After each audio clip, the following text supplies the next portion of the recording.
thank you so much, Becky and Bill, for laying out where we came from, and for the kind words. I'm really so grateful for all the support that I've gotten over the years to do this, and I'm actually really self-conscious at receiving so much of the credit, because what we've really tried to do at New Ecology is not really about individual achievement.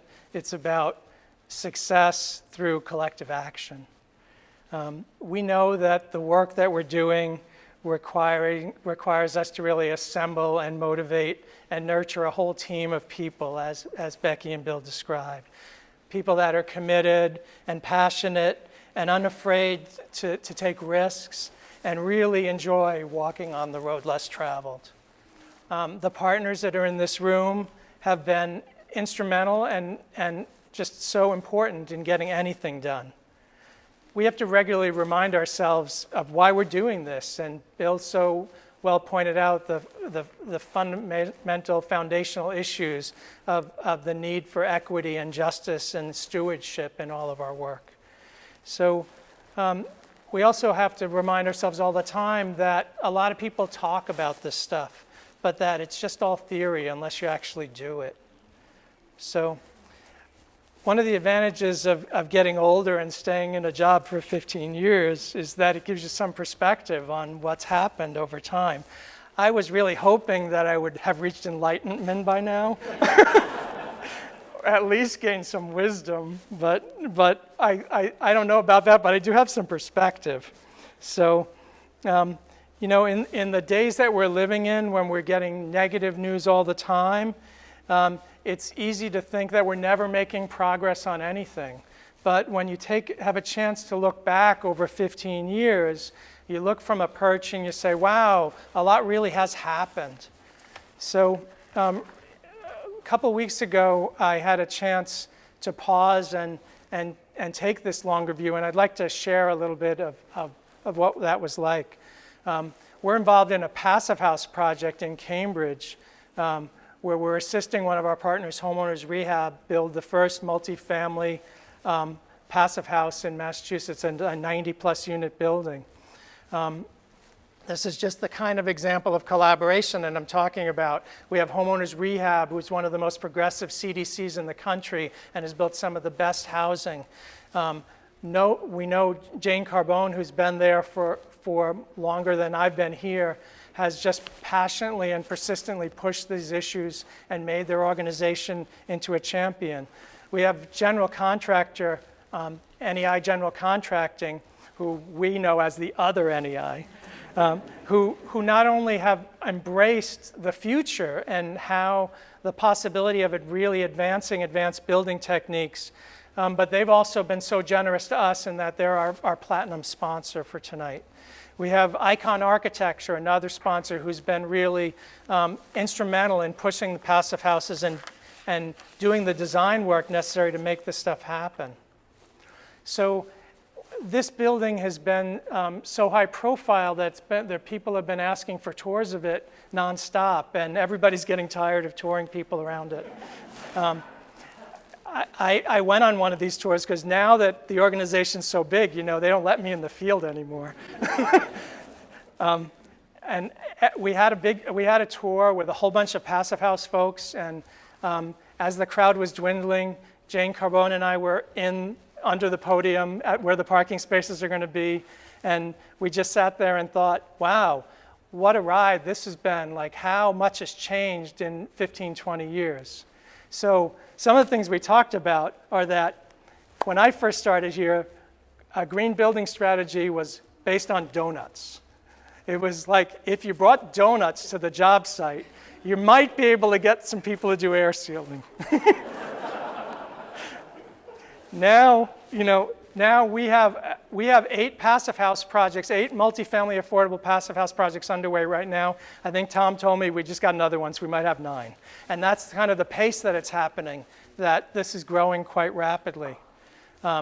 We've been able to help owners reduce energy use in affordable multifamily buildings by as much as 60% on a budget.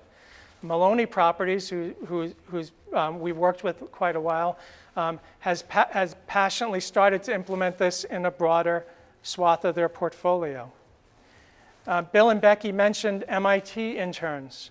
You know, one of my apocryphal stories was when I first got there, I asked these MIT interns, how should these multifamily buildings be performing? Does anybody know what a good building is and what a bad building is? And they went scurrying back to the campus and came back and said no.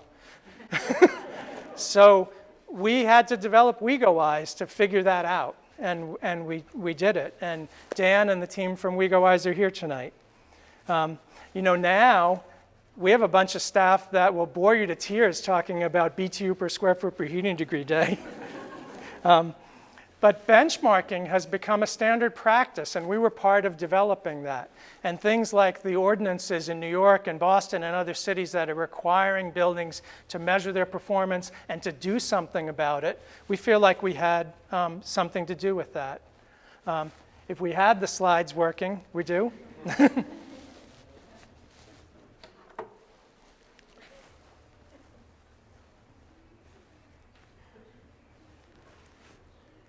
All right, well, I was going to show you this crazy graph of hot water, of incoming temperatures to hot water systems.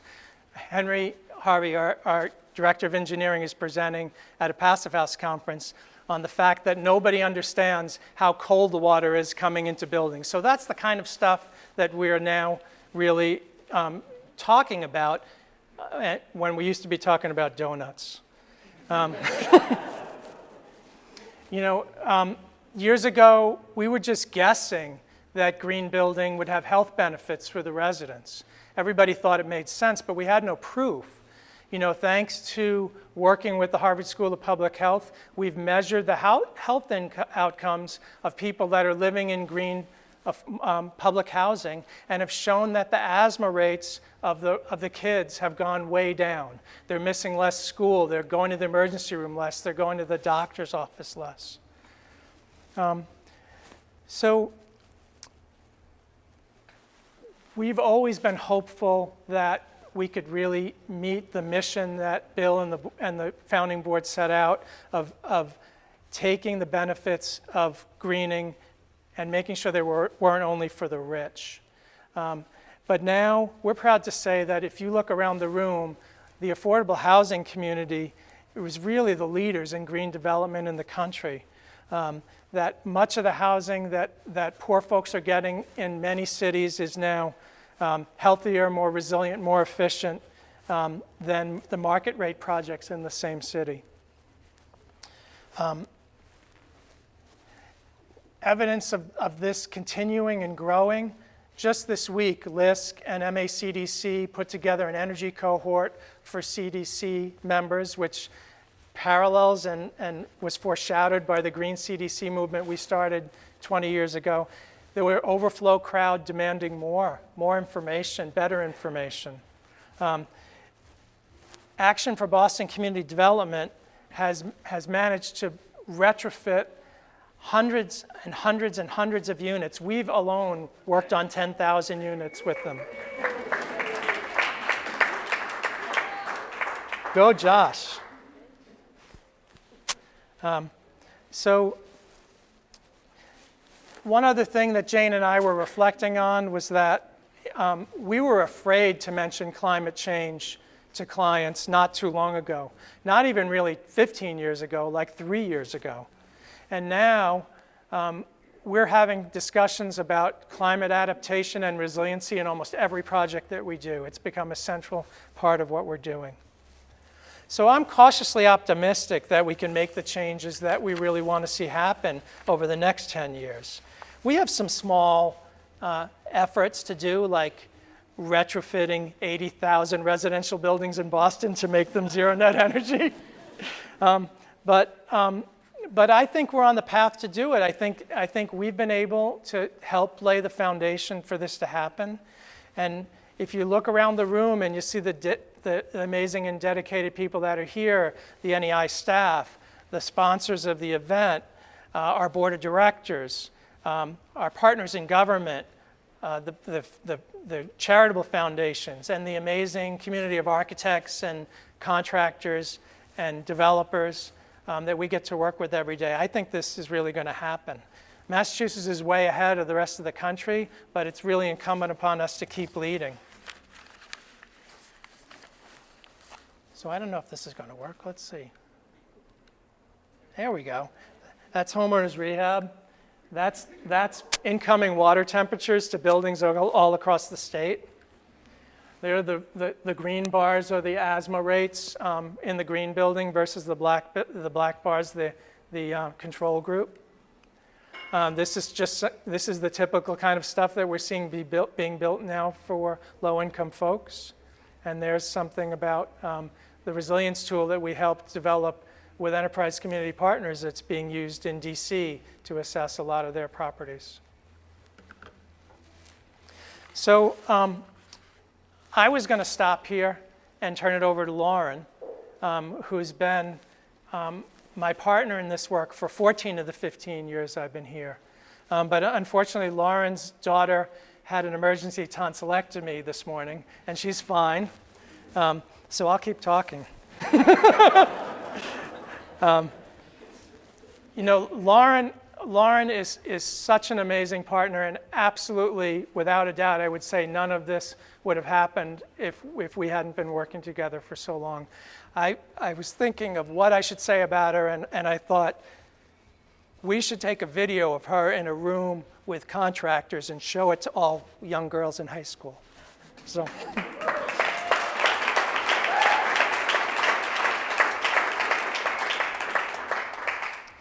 So the last things I want to say are like, so how have we done this? Like, how has a group of now 40 people been able to have an impact where we've worked on over 150,000 units of green affordable housing in the 15 years that I've been here?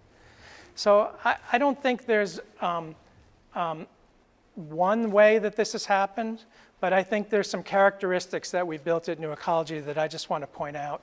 And those characteristics, I would say, are a combination of humility, curiosity, persistence, and passion. So in terms of humility, we've approached all of this work for the whole 20 years, not trying to say that we know the answers to anything, but to be listening and to try to understand what the problems are that we've been trying to solve and how we could best solve those problems. So this process that we've established where we're trying to understand the problems that all of you are facing in trying to build housing has really helped us. So staying humble, knowing that we don't know everything, we're never going to know everything, and not being strident, not being absolutist about what we're trying to do has been one of the hallmarks of how we've done this. In terms of curiosity, we know that this field is constantly evolving. Our greatest fear, Lauren and I talk about this all the time, are that one of you is going to read something on a web page and ask us about it tomorrow, and we have no idea what you're talking about. So staying curious, staying on top of things, but always wanting to learn, never being satisfied that we know enough and that we have to keep pushing this. You know, we purposely hire really smart, really curious, really dedicated people to New Ecology, and we've created an atmosphere where they can thrive, and then we just turn them loose, and I think that's a big reason for what we've been talking about tonight.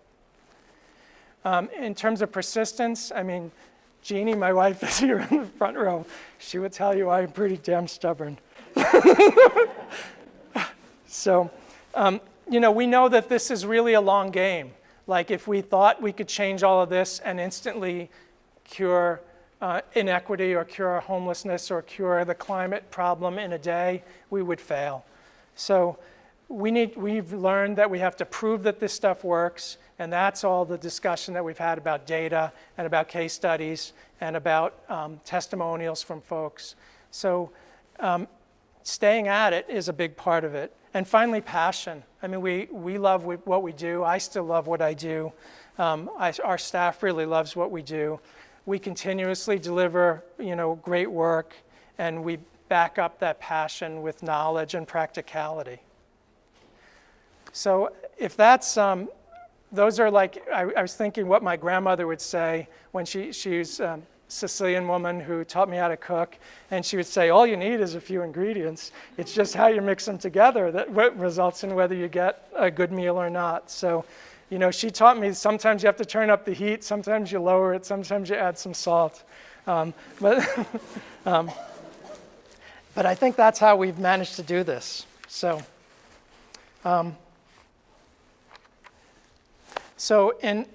a final part of the formal program, I'm going to introduce 6 members of NEI staff. But rather than give you a lecture, we've asked each of them to do a mini TED Talk. So they're going to each talk for about 4 minutes about a project that they're working on, something that's important to them in the job, and to try to explain to you why it's important to them. I think that that'll give you a better and fuller understanding of what we're about and what we're doing and why we've survived 20 years. Before I introduce them, I just want to again thank and acknowledge the board of directors that are here, those that couldn't make it, the former board members, and I especially want to just give a shout out to 2 former board members, Kyle McKinney and Gloria Moese, who really supported me and the organization when times were toughest. So they're not here today, but they're definitely on my mind. I'd like to give a heartfelt thanks to the sponsors, so I think we can make that work. There we go. NEI, and here are our gold sponsors, our silver sponsors, and our bronze sponsors. I just want to say I was really moved by how many of you all just responded to a simple request that you help support this program tonight and that you come. So thank you very much. And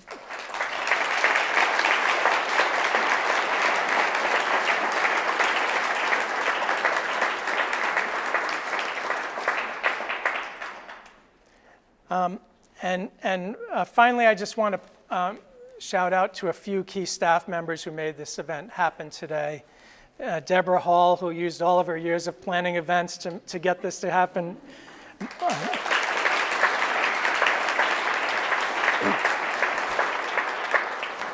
Monica Zagola, who has been with us now for about 8 years and who manages all the things behind the scenes that nobody ever sees, but none of this would work without her.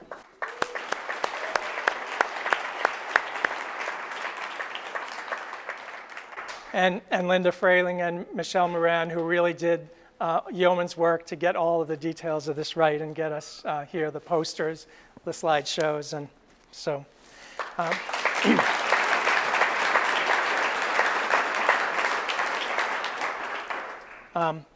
And finally, you're sitting on some comment cards, and if the spirit moves you, write something that you think we should be working on or some comment about what you're thinking, and there's a basket outside, and drop them in as you leave. So.